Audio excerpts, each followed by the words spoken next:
Good morning, everyone. Yesterday we started our next lesson in the Kingdom of Fools, in which we read that the king and the minister they both were fools, where the king ordered that the nights should be treated as day and days should be treated as night, as well as he gave the order that everything will cost one dudu, which is the local currency.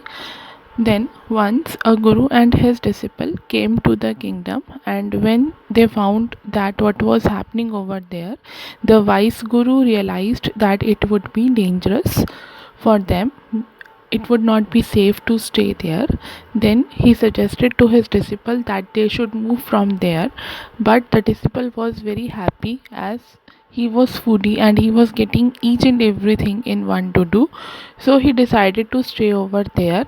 Then Guru left, and soon the disciple grew very fat by eating much food. Today, let's learn more about that foolish king and his kingdom. One day, a thief entered in a merchant's house, and he made a hole in the wall and entered into the house. But when, after finishing his work and he was moving out from the house, then the wall broke down and fell down on his head, and he died there only. Then thief's younger brother he went to the king and complained that his brother was following his ancient trade. And what was his ancient trade, ancient business? That was the robbing. So he said to the king that while he was working, the wall fell on his head and he died. The thief brother he was taking the advantage of the king's foolishness.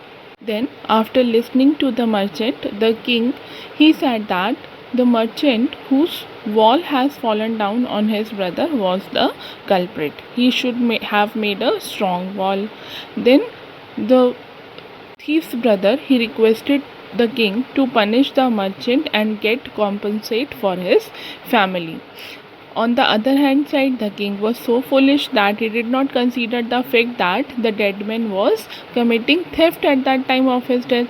He was the thief and he was burgling that house. He only thought that the man had died because the wall fell on him, and the owner of the house of whose wall fell on him had to be punished. So he gave the order to call the merchant. Then when the merchant appeared, the king asked his name. Then the king asked him whether he was at home when the dead man of the thief was burglaring the house. The merchant replied that he was at home only. And the thief made a hole in the wall and entered in his house. And when he was trying to go out, the wall fell on him because the wall was weak. Then the king told him, the merchant, that he was guilty, he did wrong. Due to his weak wall, the thief died, and now he would be punished. See how foolish the king was. At this time, he should be punished to the burglar's brother. But at this time, he was giving the punishment to the person whose house was being burglared. Now, the merchant requested in front of the king that it was not my fault. The wall was weak, my lord. Then, who made the wall? Who constructed it? He is the main culprit. Hence, you should punish him. Then, further, he added that the wall was made during his father's time, and the person who built it was very old. He knew him as he lived nearby. Now, after listening to the merchant, king sends his soldiers to call the bricklayer who built the wall. They tied his hands and feet and brought him in the king's palace. Then king he asked that did he build the wall, and he replied yes, he did. The king said that the man had built a weak wall, and the wall fell on the poor thief's head and killed him. The bricklayer would be punished for his death. Means in this way, everyone is passing on the blame one person to another.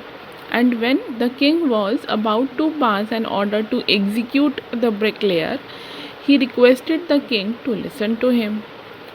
king, he has become angry, and he said that it was because of a girl who was roaming around in the street and her anklets were making a jingling sound. Due to her anklets jingle sound, he was not able to concentrate on his work.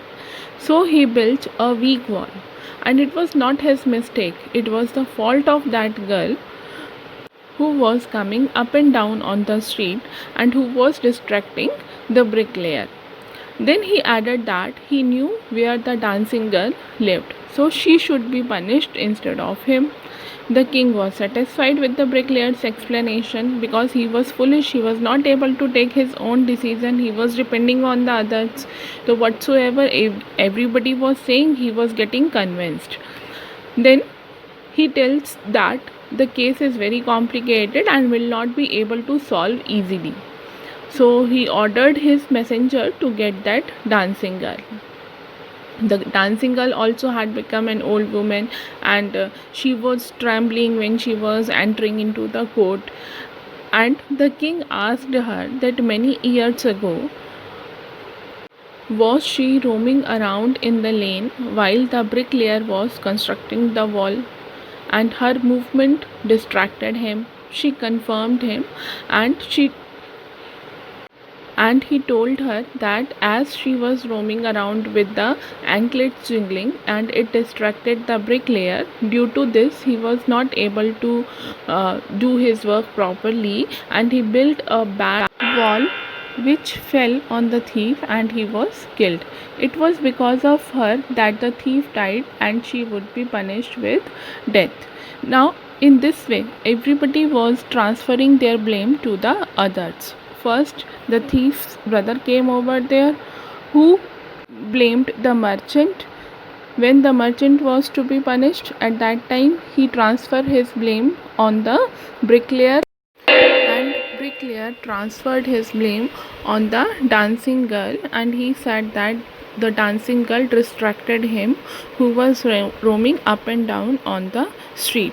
In this way, the foolish king was believing on each and every person, and he was not able to make a fair decision. This is the explanation up to page number 21.